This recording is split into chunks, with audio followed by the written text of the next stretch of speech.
Hey guys, welcome back to the channel McNallie Money, the official home of power mining analysis. In today's episode, Anthony Power and I are pleased to welcome Ben Harper to the program. He's the Director of Derivatives at Luxor Technology, and we've got a long list of questions on the agenda. Before we get into it, take a second, hit the like button, guys. Big help to myself and the channel. If you're not already subscribed, McNallie Money, feel free to join and let us know in the comment section below if you've used any Hashrate derivatives before and your thoughts on today's discussion. With that being said, let's get into today's video.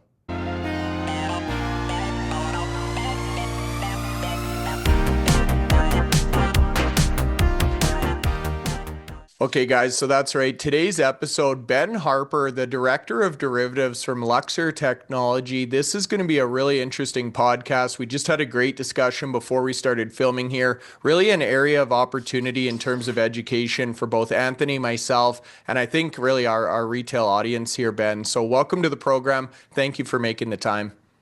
Bryce, Anthony, thanks for having me. Glad to be here. Yeah, you're most welcome. We'll see if you're still happy by the end of this question list, Ben. Now, the first one, we want you to start off basic here. We want to learn as much as we can in the podcast. Can you talk to us about what hashrate derivatives actually are and how Luxor utilizes hashrate derivatives to help miners? Yeah, so there's the technical answer, which I'll just go over quickly, and then kind of the more simple answer. And the technical answer is, derivatives are financial contracts on an underlying asset. That underlying asset is the Hashrate index, which is our content and data site at Luxor. So I would encourage anyone to check out hashrateindex.com. The more simple answer is it's a way to help miners, financial institutions buy and sell hash rate into the future. And so, there's lots of math around derivatives, lots of, it seems complicated, but the most simple way to just boil it down is you're just buying and selling hash rate for the future. And so that's really what we do on Luxor's desks. We operate what's called an over-the-counter forwards market. So it's not an exchange-traded vehicle or instrument, but a over-the-counter instrument. And we have a trading desk at Luxor that helps people buy and sell, future hash rate up to multiple exahashes in sizes, out to 1 year in duration right now. And that's what we spend all day doing. We help miners either find hash rate or sell it. And so that's at the most simple level, like what a derivative is, without getting into too much complicated jargon. In terms of your time in the space, the 3 years you've worked with Luxor in this area, what have you found has been the key challenges or problems derivatives are able to solve in that area? Yes. So when we first started launching derivatives, of course, you have to solve a problem, right? And at Luxor, we're looking, our clients are financial institutions and data center operators. And our job is to, make tools and software products that help them with their operation. Now, the big problem we saw on the financing side was that the volatility in revenues, right? Like a miner, and a lot of people don't know this, but the reason we started Hashrate Index is we were trying to quantify what a miner earns. A lot of people think, a Bitcoin miner is a producer of Bitcoin. I like to say that's confusing the currency you're being compensated in with what you're producing. From my perspective, the Bitcoin miner earning Bitcoin is the same as a baker earning dollars. It's for the baker, they're actually producing the bread. For the Bitcoin miner, they're actually producing the hash rate. And the hash rate is, its value moves around by a couple of variables that make it more difficult than just knowing the price of Bitcoin. Of course, the price of Bitcoin is one. You also need to know how many other miners are on the network, which is summarized in a stat called difficulty. That the more miners on the network, the less of the slice of the pie every individual miner gets. And then, of course, there's the block subsidy, which halves every 4 years that everybody knows about, and even more volatile than Bitcoin even is the transaction fees. And those are when someone is sending Bitcoin, they have to pay a miner to include that transaction into the blockchain. And so those 4 variables that are all very volatile, moving around, make revenue very unpredictable for these data center operators. And the key problem, as you guys know, and your audience would know, is as these mining companies got bigger and bigger, and the infrastructure investments have got bigger and bigger, that volatile revenue creates an investment problem, whereby it's hard for miners to attract capital that you would be able to attract in other sectors, whether it's oil and gas or agriculture, because there's no way to get rid of that volatility. And so when we first started launching the derivatives, the idea was, well, let's launch an instrument that allows data center operators, miners to get rid of that volatility. On the other side of the trade, buying that volatility, you could have financial institutions, and it's a much easier way to just buy the hash rate directly from a miner rather than go set up your own data center, buy your own ASICs, things like that. So that's what we were really looking to solve. It was, how do we solve revenue volatility and get miners revenue certainty? How do we open up financing opportunities from doing that? And then how do we allow financial institutions, other investors to just get that exposure to hash rate without all the additional operational complexities of running a data center, purchasing ASICs, things like that. So when we first started, those are the problems we were looking to solve. And increasingly, as we're seeing more uptake, at first, I think people were a little skeptical, didn't quite know about derivatives. It's a complicated word, but I think increasingly we're seeing mining companies get very sophisticated in terms of the strategies that they're doing. And especially this year, we've seen quite an uptick in volumes, and probably for your audience following the pubcos, they'll see in kind of subsequent quarters in the filings, there's been quite a few public companies either start to look at these instruments or actually deploy strategies using them. Just to follow up on that, Ben, I mean, you raise a good point there, but also this isn't new to industries. I mean, you mentioned the oil industry there. I would assume, and I'm not an expert, I'm an accountant, but I'm not an expert, but the oil price can be quite volatile as well, and it has been in history has shown that. So I would imagine similar types of derivatives would have been around in an industry like the oil industry. So I mean, this wasn't like I suppose a light bulb moment for Bitcoin mining, but a case of that actually that volatility in Bitcoin mining, we can use effectively similar types of products that are used in other industries to sort of give or to de-risk or to show those revenues in a more manageable way. Yeah, and that's absolutely was the thesis, right? It's that producers of hash rate, of Bitcoin, those are fungible commodities. And so all of the contracts that existed for oil and gas, for agriculture, those are the exact same things we're bringing to the Bitcoin mining space. So on one hand, it's this very new thing because it's this new asset. A lot of people outside the space don't know what it is. But on the other hand, we're doing kind of the same old stuff that people have been doing for 150 years with other commodities. Yeah, very interesting. Just adapting it to the growing Bitcoin economy here. Now, we're going to get into some real world case studies in a sec, Ben. But before we do, can you explain how the process would actually work? So if somebody's watching this podcast, we've piqued their interest and they've said, hey, either I have hash rate that I'd like to sell, or more of an investor standpoint, I would like to buy hash rate and maybe less strings attached, as you say, than setting up my own Bitcoin mine. We'll get into the trading desk and kind of the dashboards and stuff a little bit later, but at a simple level, how does that process work from each side of the trade? Yeah, so at a simple level, when we do a trade on our desk, we're matching a buyer with a seller. And those buyers and sellers are agreeing really along three key variables. The first is the execution price. So that's the traded price, the purchase price if you're the buyer, the sale price if you're the seller. The second is how much hash rate are you buying or selling? And then the third is the duration or the dates of those purchases and sales. So, an example would be maybe you want to sell 50 petahash for the month of July, call it at $52 a petahash. And so, once we have an agreement on that, you can kind of match counterparties. Now, in terms of the actual dynamics, we have a bunch of different ways it can work for users and for companies. The most kind of I would say is the most important difference is whether it's a deliverable or non-deliverable forward, which for us means are you doing a cash settled trade? And these are maybe getting too much in the details, but if you're trading futures or anything like that on exchanges, people would be familiar with cash settling trades, and basically when you're paying for a commodity on a future date, you don't actually need to give full payment and full receipt of the commodity. You can settle the difference between what you purchase it at and what the actual final value of that commodity is on the final day. So that's kind of we call it the non-deliverable. The second is the deliverable forward, where you're actually delivering the physical commodity. Our delivery point is Luxor Pool, obviously. So delivery happens at Luxor Pool, which is the pool that we operate. And on our deliverable forwards, what can make them different is sometimes we have upfront payment. And so if you're the seller, the big difference is, are you cash settling in the future, meaning I'll get a fixed payout on a future date, or am I getting an upfront fixed payout? Am I getting that fixed payout, but am I getting the money up front and using it as like a financing vehicle? So that's kind of the key choice for the miner. Do you want to use it as a hedging vehicle, or do you want to use it as a financing vehicle? And those are kind of the two different ways to do that. And then if you're a buyer, the question is, do you just want to speculate around the value of hash rate, or do you actually want the hashes into your pool account? And so for the buyer, it looks a lot like how you would be mining on your mining pool right now, just that instead of you actually hooking up an ASIC, you are purchasing that hash rate from someone else, and that hash rate and those mining rewards are appearing in your pool account as if you owned that hardware. Without all the overheads to go with it.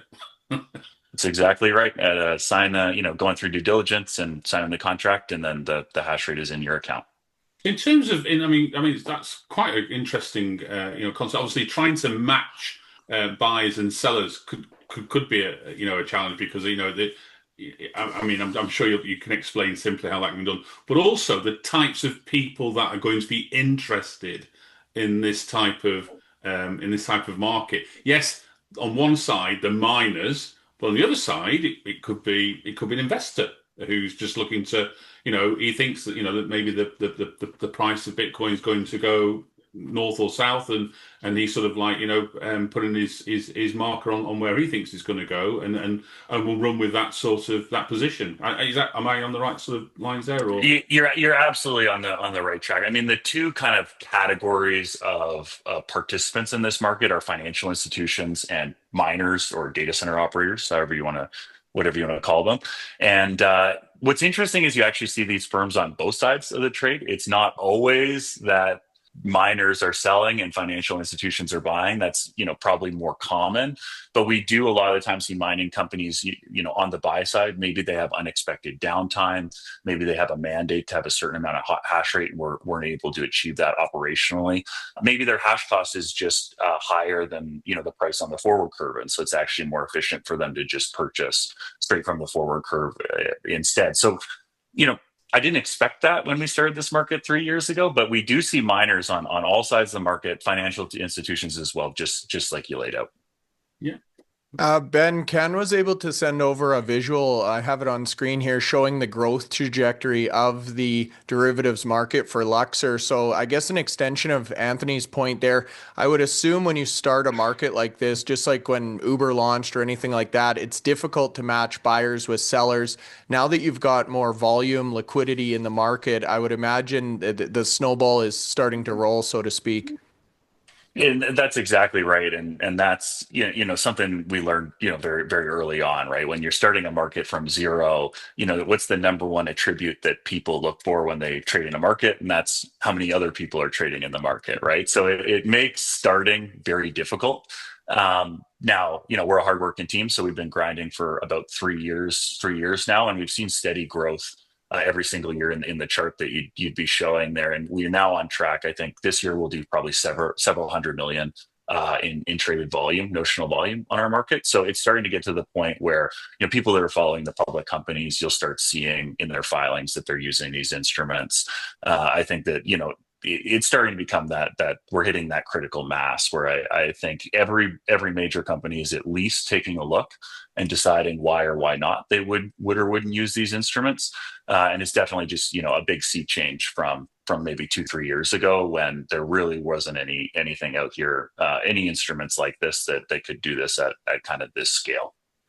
You mentioned scale there. Can you talk more about scale, as in terms of what sort of numbers in terms of hash rate we're talking about? I mean, me and Bryce, we look at mining companies with 30, 40. We've got 2 miners now with over 50 exahash. I'm assuming that them sort of numbers are quite high, but talk us through some of the typical types of deal sizes. We're not asking you to name client name, but just the typical deal size that you're dealing with at the moment.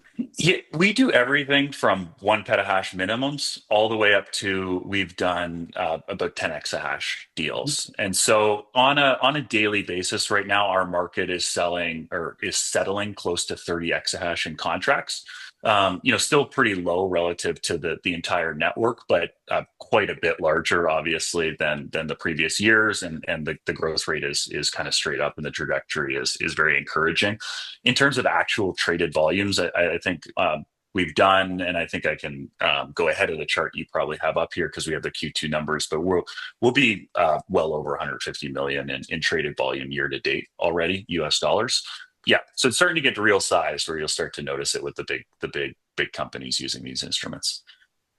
And how have you seen the types of companies from start? I mean, I would imagine, when some of these miners set themselves up, buying, a facility, buying some mining machines and just plugging them in, because as Ben Gagnon would say, it's not a challenging type of business model. You don't necessarily think I need to have some sort of derivatives advisor as part of the team. But now we're sort of like like you guys are 3 years into this. How have you noticed a change in dealing with the types of people on the other side from the mining company specifically? What them conversations are you now talking to? Sort of like, I would say, what I would class as saying maybe a relevant, knowledgeable person in the space.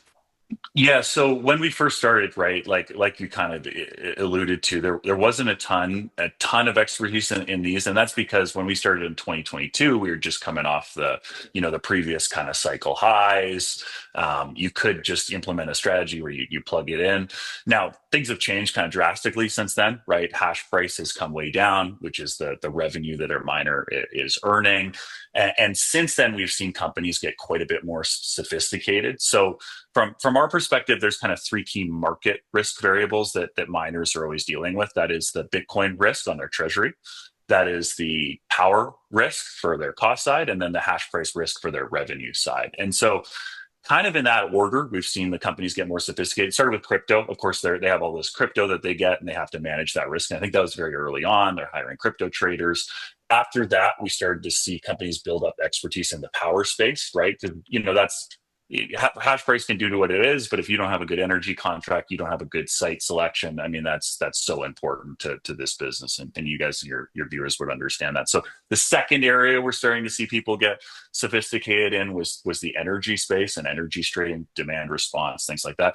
Now the third area is hash rate derivatives, and there's kind of sort of analogs between the two. And because they've built out these teams, we now are able to talk to trading teams at a lot of these companies that manage those other risks and are bringing on hash rate management as part of their remit, as part of what they do in their day-to-day operations. And it makes sense, right? They're making big infrastructure investments. Market variables can always move the way that you don't want them to move.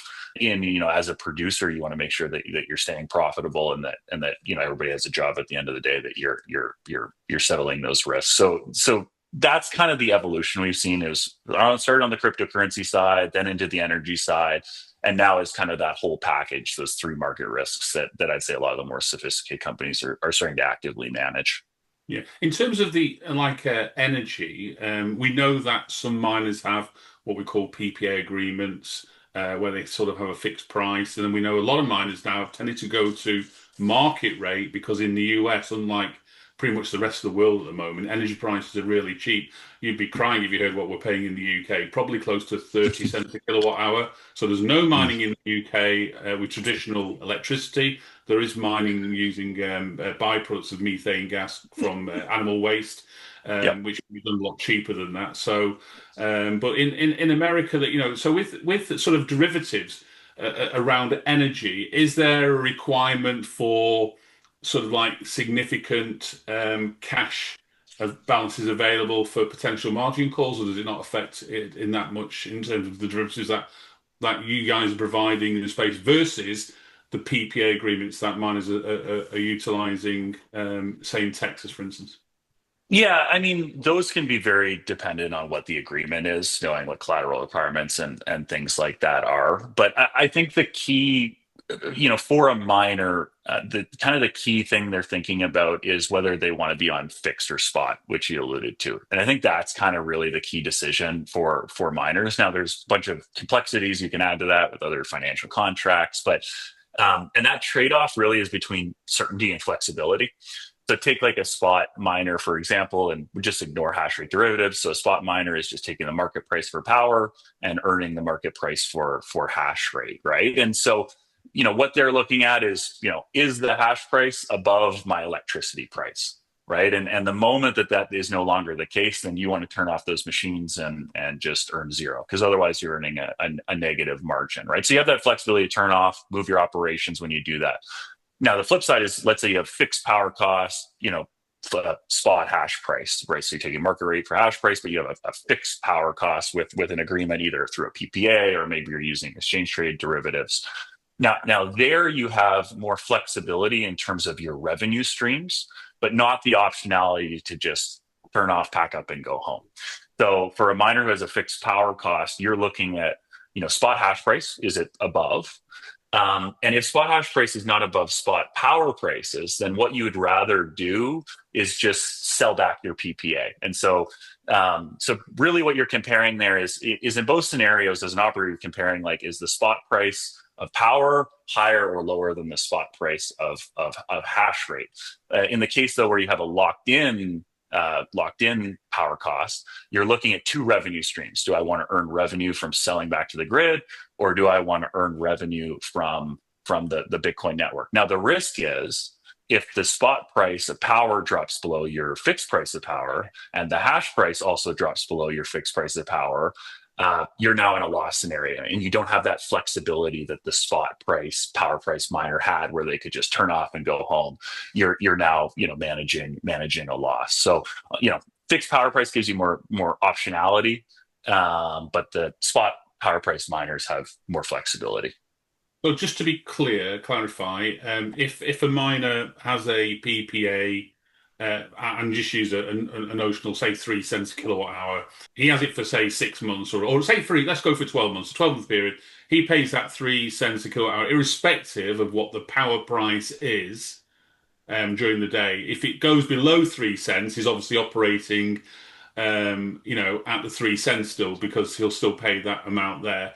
If it goes above 3 cents, he has the choice of, I suppose, of either carrying on mining because he still feels that the hash price gives him a reasonable return based on his strategy of using 3 cents. He's worked out that his hash cost, and we'll call hash cost all the costs of mining as opposed to hash price. So it's nice and straightforward.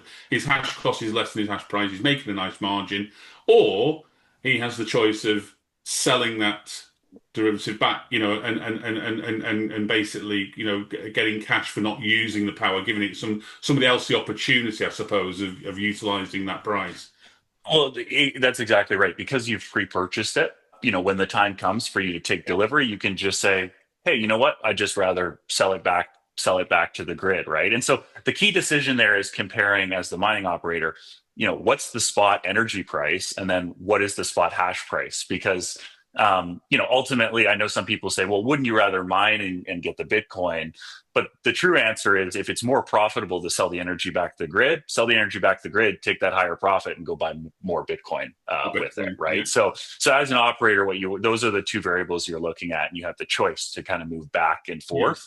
Yeah. And the hope is that both those variables are above the cost that you've secured your PPA at. Yeah, it's good. The reason I ask it is just to let the audience know. They'll see these monthly updates from miners, and I know a couple of miners regularly put their power credits, which they actually receive by selling their PPA back. And we also see some miners say we've by curtailing, we got the equivalent of about 3 or 4 Bitcoin. So they're showing again that by switching off, it was a benefit for them to do that. And I think what you just explained there, what we just covered there, just lets the retail investors really know what's happening in that scenario, because they'll see that and they'll probably scratch their heads as to what that means in real life. So thank you for explaining that. Thank you. Yeah, no, of course. And I think, because your first reaction, I think you're investing in a mining company, you say, well, now they're doing something that's not mining, and I wanted them to focus on mining Bitcoin. But I think the right way to think about it is, you want them to do whatever makes the most money, that makes, your share worth the most, and then they can make treasury allocation decisions after the fact with, more money. I don't think you can say mining companies anymore. For most of the miners now, they've all sort of like changed their colours now. They're doing so many different things, and that's why we need to keep abreast of and educate people as to what really is going on out there. The landscape has changed significantly since 2021 and early 2022, and it's great to understand a little bit more about what miners are doing. Thank you.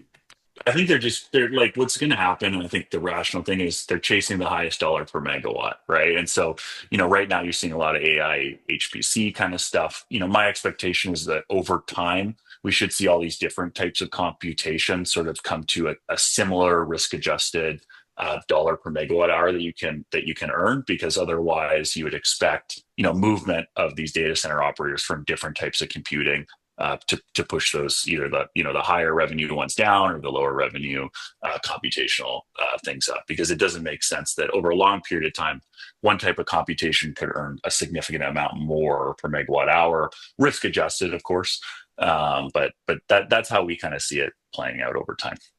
I'm assuming so if going forward, and you just mentioned that moving to HPC, the miners that are looking to co-locate with HPC compute providers like say for instance like CoreWeave or Core42, we've heard those names mentioned in the last 12 months as signing up alongside some of the biggest miners in the space. They're going to be taking on the power themselves with the supplier. So does that mean that you then have to go after effectively different customers, because the mining companies are literally going to be providing infrastructure, and the power could be like a direct supplier to the likes of a CoreWeave or a Core42? Yeah, I mean, it's going to be different for every company, so it's kind of hard to answer that one. I think the key difference, I think a lot of mining operators are looking at, other than the price, of course, because what is the dollar per megawatt, is the flexibility, right? So what kind of differentiates Bitcoin mining computing from other types of computing is that the end user is a blockchain that doesn't need any one miner to be able to operate. And so miners have this unique ability, and your show's probably covered it. You can turn on and off at any time. Other than price, that's something though that a data center operator has to think about when they're signing up for AI, HPC, some other type of computing client, right? You need to have, you might need to be up 98% of the time or have some redundancy, and you're not able to have that same flexibility. So if you're a data center operator, you'd be looking at price, you'd be looking at counterparties, but then you'd also be thinking about the flexibility and that ability to get those power credits. Because if you have to be up 100% of the time, for example, for an end user of some HPC application, you don't have the ability to grab those power credits when the power markets move a certain direction. Whereas people that are doing Bitcoin mining computing do have that ability. It's a good point of differentiation, and I wanted to transition now over to a few of the case studies here. So now that we have a general understanding of kind of what these derivatives are, how they can be used, where they might be used, I know there's two good examples. The first one with BitMine trying to stabilize or lock in revenues. The second one kind of using the energy derivatives in tandem with the hash rate derivatives. So if you maybe want to walk us through how Luxor was able to address these specific real world situations with the derivative product. Yeah, so a really good example, and one that your listeners can and viewers can see on our website, is with BitMine that we did last Q4 last year, and they put on a 12-month forward sale. Kind of two purposes for it. One was financing, so they received upfront payment for their hash rate for a year. And the second was to hedge their risk to transaction fees and to difficulty. So with the upfront payment, they were able to dramatically and immediately expand their fleet, close to tripled their fleet size in terms of total hash rate deployed from using this instrument. But then I think after the fact, transaction fees have been a big disappointment the last few months. Lots more miners have come online. And so BitMine was actually, very well protected from those drawdowns in hash price that other miners experienced, but BitMine was not. And that's because, before those unexpected events happened, they went and locked in a hash price for a year ahead of time. And so I can't speak directly on the economics of like how that ended up playing out for them, because the 12 months is not up. But we have done a 12-month look back at if people were doing different hedging strategies. Were you selling 1 month ahead or 5 months ahead, and you were rolling that over? Were you hedging just the Bitcoin price risk or other risks? And the trade that BitMine did, which was hedging far out in advance your Bitcoin denominated revenue, so staying long Bitcoin price, but then protecting themselves on difficulty and transaction fees. Over the last 12 months, that strategy's earned miners about 20% more Bitcoin in terms of their revenue. And so that's been the optimal strategy because, you keep the long exposure to the price of Bitcoin. Looking forward, we don't know if that would be the case, but in terms of the last 12 months, that has been the case. And so it was really a double whammy win for BitMine, right? They tripled their fleet size with immediate financing and capital, and then they protected their operation for a year from network difficulty and from transaction fee downside while maintaining long exposure to the price of Bitcoin as it rose post-election and beyond. So a really good trade by that team. That's great.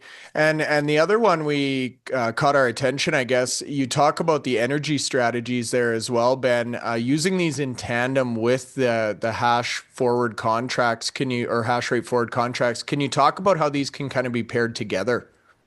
Yeah, so that's going to be it is a really interesting analysis. And we're putting out a series of blog posts that I encourage your viewers to check out, where we're going through these kind of different strategies. And we just earlier talked about, fixed power or market, real-time spot power.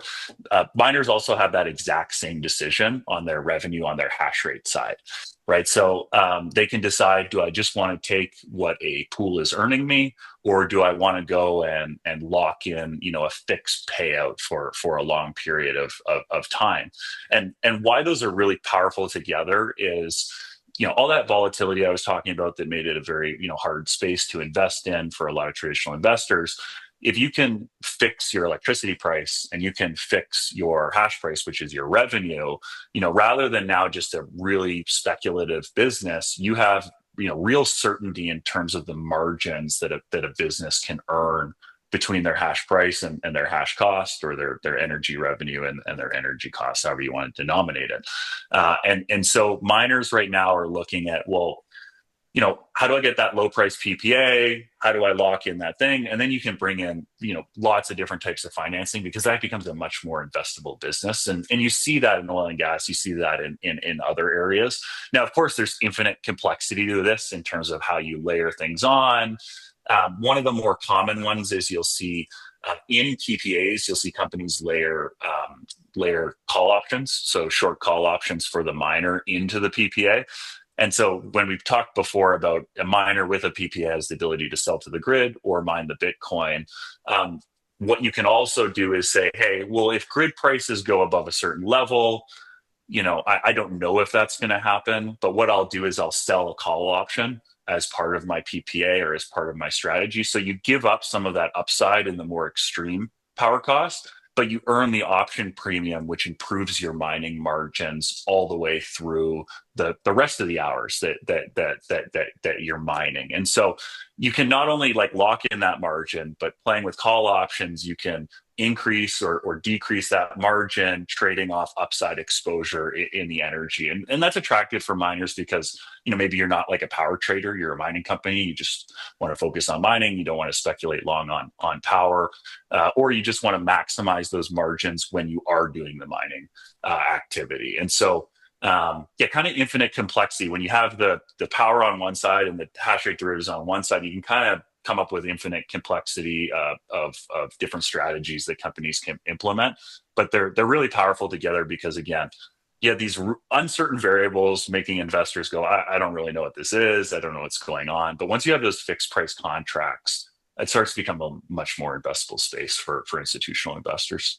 That's what I was going to say. Complexity. As we're listening, Anthony and I, our eyes, you already got to set up the Bitcoin mine. Then you have to worry about the power contracts and the forward hash rate. I want to talk about the trade desk and how Luxor actually pulls all this together. But one question Anthony and I have both had, and you made reference to this earlier, the Luxor hash rate forward curve. You mentioned those 4 variables that go into the prediction there.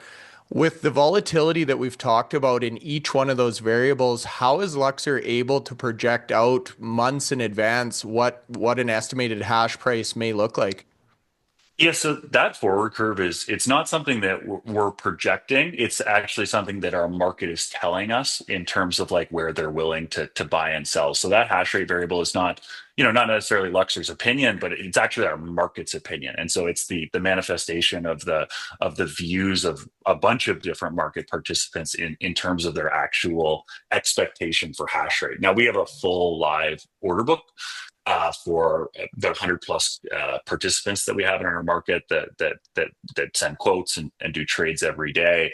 And so when you're looking at that forward curve on your podcast, what we're doing is we're taking the midpoint between, any market. You have the price that people are willing to sell, the price people are willing to buy. When those things meet, you have a trade.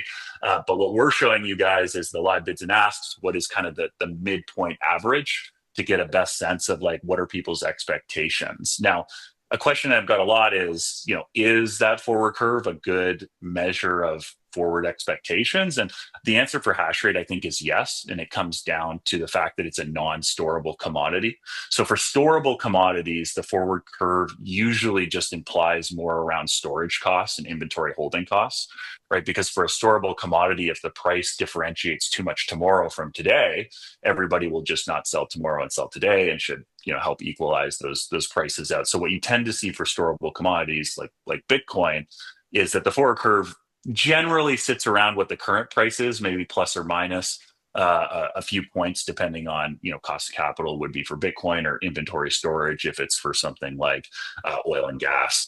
In the hash rate side, where it's not storable, it really is just like, what is the market's expectation of what this will be worth in the future from a forecasting perspective? And I think the proof in the pudding on that is we did an analysis last year where we looked at the spot hash price and our forward market, and we compared over a 12-month period.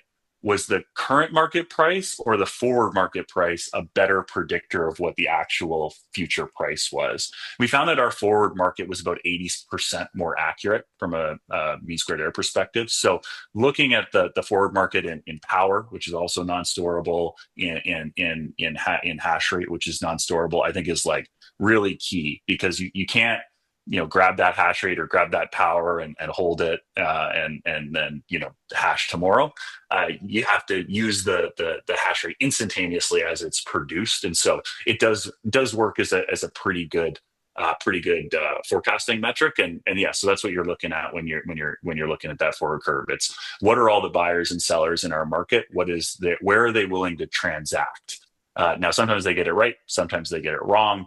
But these are real companies that are putting their money on the line after doing the real analysis.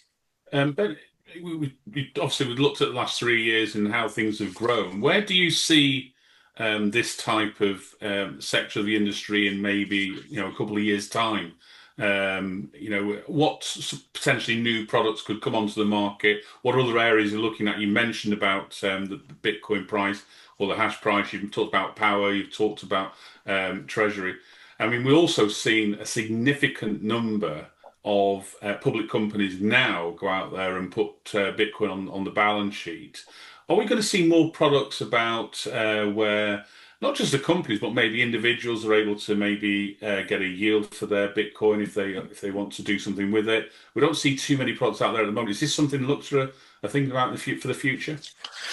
Yeah, I mean, I think the development will just get increasingly sophisticated. I think in terms of power, in terms of the other types of computing we've talked about, I think you'll just increasingly see miners and those companies all kind of be the same thing. I think that we really do see data center operators like a commodity producer, and they can, depending on their setup, can produce different types of computation. And I think you'll see people switching that. You'll see people doing increasingly sophisticated power strategies.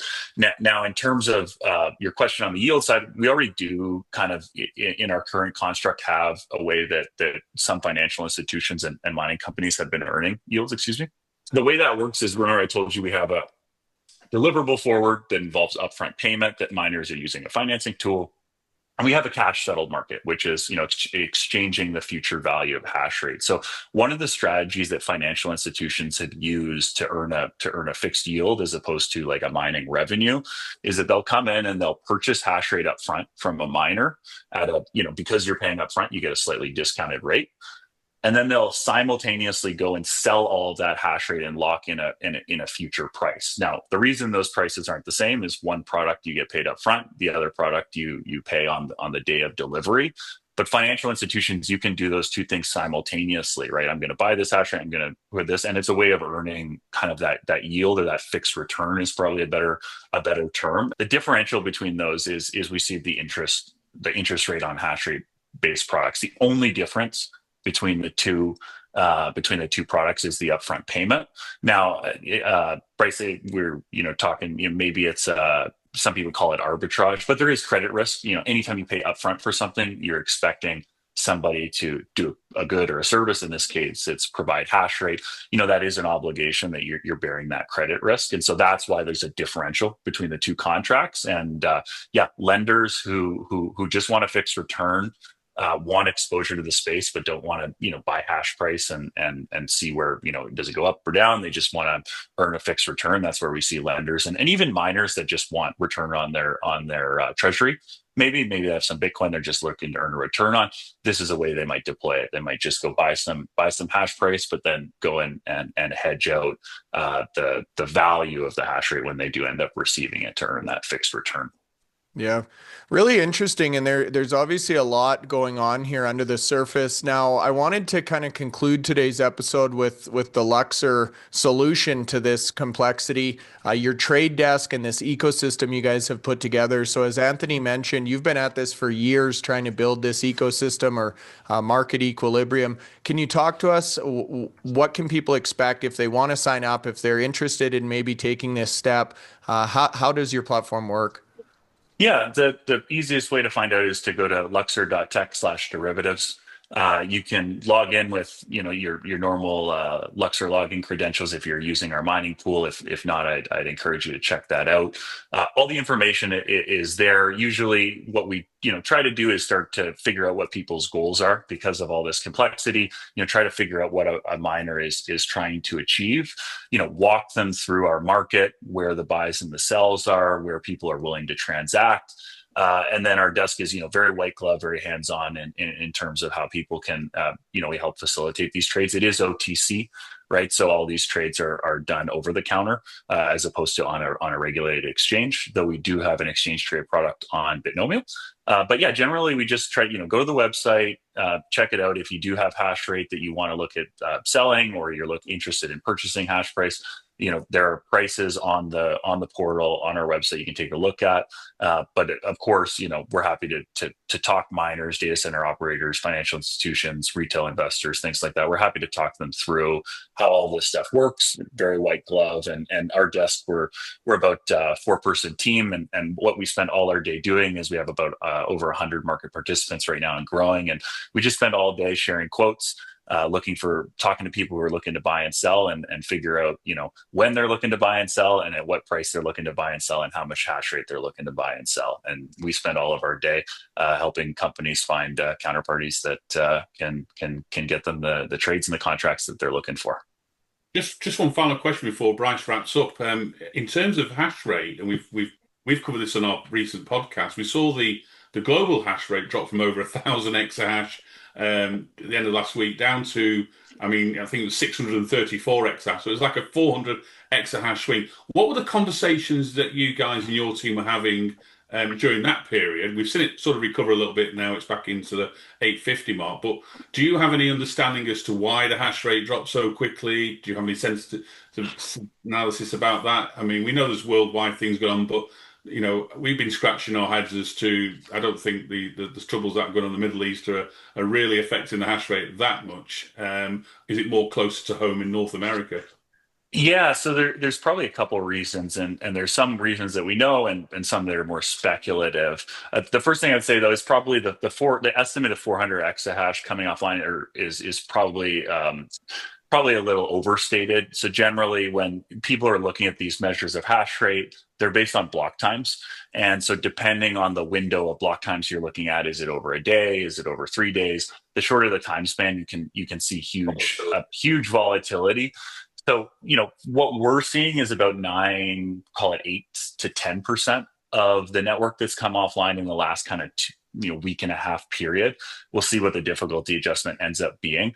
The primary contributor, in our opinion, is what's called 4CP in Texas. I don't know if your viewers have heard about that before, but exactly, it's a way of allocating transmission distribution costs. And basically, the game for miners is you don't want to be operating when the grid is at its maximum load or maximum electricity usage, right? And so Exactly. And so for June, July, August, September, miners are in Texas, which is actually quite large. About close to 20% of the global mining is in Texas. So it really does move the whole market. And so because we're in June now, I'd say a big portion of that is from miners. It's not that their hash rate has been reduced, but it's that they're mining less during the day. They have less uptime, would be the best way of putting it. And so I think probably the majority of the change is that, just because since the start of the month, we've seen on ERCOT, which is the Texas grid, we've seen the peaks be very close to like if you come in the first of the month and you set a very high watermark, miners, and you never get close to that high watermark, miners could maybe just mine the whole rest of the month and they don't have to worry about that. What we've seen is every day, except for a few days in the first weekend of the month, is that it's very close every day. And so miners have to be very careful that they're not operating in those hours. So they're turning down sort of between, call it 2 p.m. Central and 7 p.m. Central. So you can see quite a bit. And you see that in the more North American based pools. You see that they kind of disproportionately have lost the hash rate. So you can kind of infer that that's what's going on there. And from conversations with data center operators, we know that's what's happening. Now, I don't think that fully explains the 10% adjustment. Of course, I've seen some speculation about the geopolitics in Iran. The tough part with Iran is, it's a very, I don't know what the word is, but it's a hard country to find lots of information about, very tight in terms of its operations. And I think most mining operations there are actually illegal. So it's hard from the outsider perspective to know, how much hash rate is there, what's going on. I mean, our estimate is between, call it 1% and 3% of the global network was in Iran. Again, there's probably high degree of confidence variables on that just because of how much is unknown and we're not able to do business in that jurisdiction. I wouldn't rule it out as a contributing factor. Of course, there's always economic curtailment, although, Bitcoin price is pretty healthy right now. So I don't hear of a ton of miners turning off because of low hash price. But it could also be, there could be one or two large operators that are down for maintenance or something like that, and we'll find out after the fact. So I definitely know the electricity, the 4CP in Texas is a contributing factor. I can say that very confidently. The Iran thing, I wouldn't rule it out as a contributing factor, but it's hard to get lots of information on.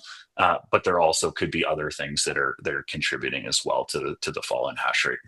In terms of energy price in Texas, has that been changing during the month of June with warmer climate? A little bit, but not. I mean, the 4CP program, because it really impacts those transmission distribution charges, like that's been the primary driver of curtailment, I would say. Power prices do tend to be higher when it's hotter in Texas.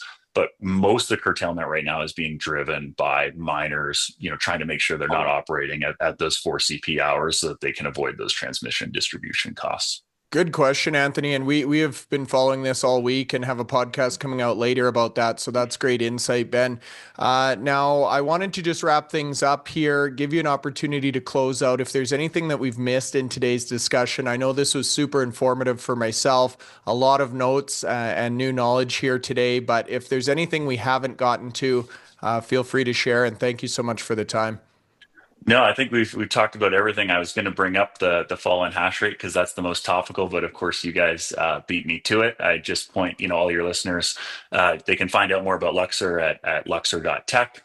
And for just general coverage of the space and mining data and some blog posts that I do with my colleague Khan, I'd encourage people to check out hashrateindex.com is where they can find those blog posts. So thanks so much for having me on today, guys. I really appreciate it. That's great. And if you've only got a team of 4 people, you might have to start expanding that team if these derivatives keep growing like this, Ben. So keep up the good work. Thanks so much. We'll see you guys back here tomorrow.